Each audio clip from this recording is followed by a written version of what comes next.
Hi, I'm Leslie from Cylon Rolling Acres, and while we're not grazing in the winter time here in Wisconsin, we do bale graze, and most recently I covered this topic on my blog, Grazing with Leslie, in a little bit more detail. So if you're interested, you can head over there and take a look at that a little bit more in depth. I have a number of resources on there as well. I'll link it down below the video here. But I also, on my Instagram page, had a Q&A session on bale grazing, especially as it relates to sheep and goats. And so the next part of the video that you'll watch will be a recap of those Q&A questions. And if you have questions yourself and they're not covered on here, feel free to leave those questions below in the comments.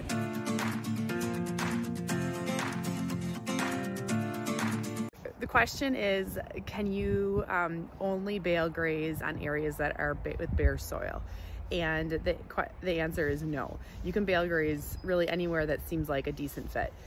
The reason why we are focusing on some of these areas that have bare soil is because you take the principles of soil health into mind. The first principle is have armor on the soil. It means you do not want to have bare soil, and that applies too even in the winter time. And once you have that cover on the soil, that really does a great job with helping maintain temperature. Obviously this time of year we're in winter, but I'm keeping in mind the how our pasture operates and works throughout the year. It also will help with soil erosion, so this area has a little bit more water that comes through it seasonally. It also will help foster the development of soil microbes underground when you have living organisms, living plants up top. So how you bale graze really is focused on putting out the traditional way of bale grazing is to put your bales out in a grid pattern in your pasture, and so you know where you're getting more uniform results from the added benefits of bale grazing. The way that we're doing it is I am picking areas where I know need extra help, and that's areas where it's a little bit more light and wispy, where there's probably not as much nutrients in that area. So having the added nutrients from the goats really can help. And then also areas that need more organic matter and more cover. And so that is the reason why we're focusing on this area. But you can really bale graze in any area, even if there is already existing plants as well. Great question. How long does it take to see results? And it actually only takes one season. So this area that we bale graze, we should be able to see results on this next summer.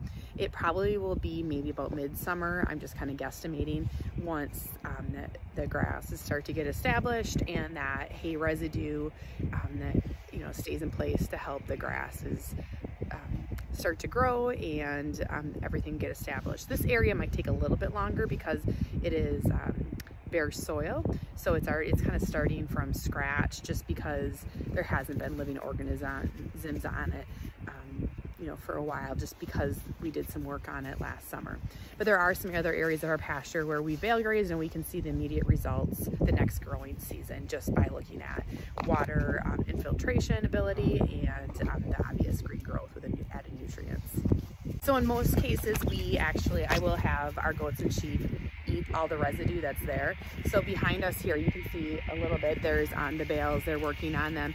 And at some point we'll take the bale feeders off, and they'll continue to work on eating the bales there. But there's some residue. If it's thicker, they'll continue to eat on it. Or if some of it is extra thick, like if we're working on an area where we didn't use a feeder, we will then, in the springtime, if it's a little thicker, I'll take the tractor bucket and I'll drag it out just to spread out the residue, just because if there was a really thick thatch, it will become a little too much to add for growth on the pasture. So our goats actually and sheep have access to our main barn here on the farm. We just feed them out here in the pasture, so they get actually extra exercise coming back and forth. Our sheep don't mind, hey, staying out here. They stay outside more often than our goats, but our goats will be out here if it's a nice sunny day. They also hang out the hay residue. And then they have access to water back towards the barn. We have frost-free waters that we've installed recently. Otherwise, we used to keep a water tank in the barn with a drop-in tank heater. Our other pastures, they have access to 3-sided shelters and also frost-free waters as well there. So really the idea is we want to make sure they have an area to stay dry, keep them out of the wind if needed, and then of course have access to water. But they do really well being out in the elements most of the time, but have an option to go inside if they need to. It's probably thanks to autocorrect, but I think the question was how do the bales last out in the elements? And so in Wisconsin, because once we get cold enough, it actually stays pretty dry here because of everything is cold and snowy. So I'm not too concerned about the elements because the cover of the bale, the top of the bale, will just hold the snow on top. So one of the things we do to kind of manage how the quality of the hay while it's outside, and this is mostly in the spring, and then as we transition into winter when we do have rain and it's a little wetter out, yes, is how we position the bales. And so the bales are actually, you can see here how they're kind of on their side on the roll. The roll sheds the water off on the sides, and so we actually store our bales outside, and there's naturally going to be some curing on the outside that is probably not, it isn't as good quality as what's in the inside, but that's just part of the curing process of having round bales. And when you store them outside, it's just part of the risk. So it's the same concept of when we're feeding, that natural outer layer, we keep that on just because it continues to act as a protectant.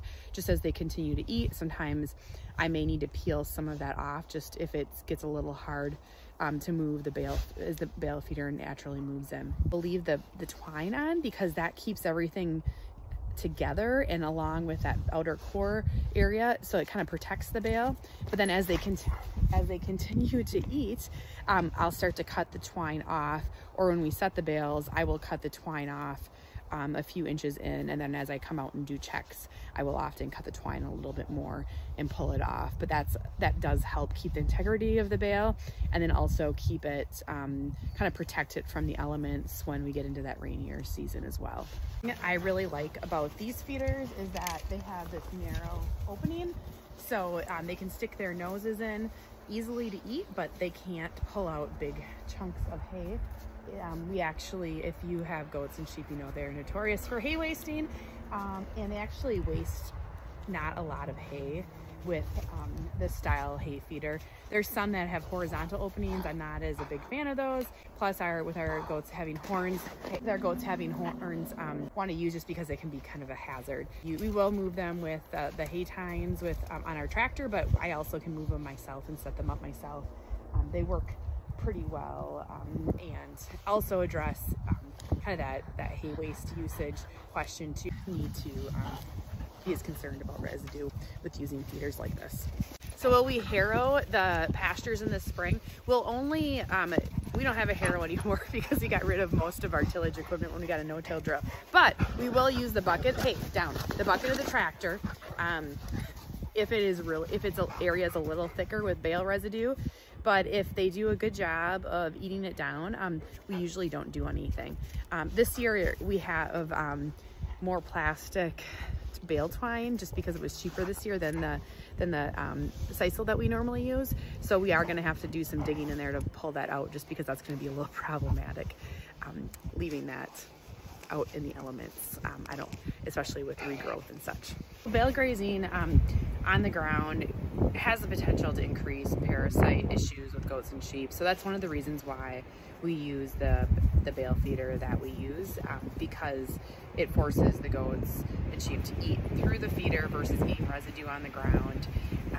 There are times where we will feed without a bale feeder, but it really does help a lot. And because our feeders we use really have very little bale waste, but also inside, because it's pretty cold here in the winter, that does help give us a little bit of leeway on some of the parasite issues when it comes to bale grazing. But definitely, like, as it warms up in the springtime and as we transition into fall, that is something I'm really concerned about. But I still keep it on top of mind as well too when we're grazing, bale grazing throughout the winter too.